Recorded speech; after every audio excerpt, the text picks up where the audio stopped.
We discussed a number of things in this meeting, and AI absolutely was the dominant theme throughout. Uh, our allocation really, in terms of how much are we putting into large cap versus how much are we putting into small cap, hasn't changed significantly. There are some minor changes here and there, but we changed our holdings rather considerably as a result of trying to take advantage of this AI revolution and either move towards things that we think are going to benefit from it or move out of things that we think might lag because they're not participating as well. In the large cap sector, we introduced a technology fund, the IYW fund, and along with that, in the small cap fund, we introduced an industrial metals fund. REMX is the ticker for that one. That is going to not only introduce industrial metals, but also things like rare earth elements and things of that nature that should benefit from the AI boom. On the international side, we introduced an emerging markets fund.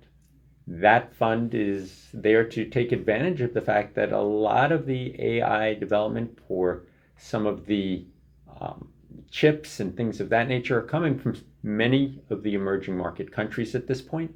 And on the REIT side, we introduced a fund for data centers, the DTCR fund, skewing our overall allocation within the REIT environment to data centers because we believe that's really where ultimately the growth is going to be at this time. While we were adding things, we did remove one fund. We removed the International High Dividend Growth Fund that we've been using in the past and replaced that with that emerging markets fund that we were talking about before.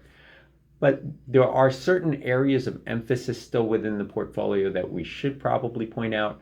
One is we continue to emphasize natural resources, particularly gold. We believe that gold is, it's done very well for us, and we believe it will continue to do well in the near future. We also continue to maintain a rather extreme skewing towards the short end of the curve rather than the long end of the bond curve. All of these changes that we're talking about are going to be implemented in early January rather than right as we complete this meeting, because there's a number of capital gains that are going to be realized as a result of some of these changes, with us making as many fund changes as we are. And we wanted to push those out until next year so that there's a little bit more time to absorb those changes and those capital gains before being impacted significantly as you would be at the end of the year here.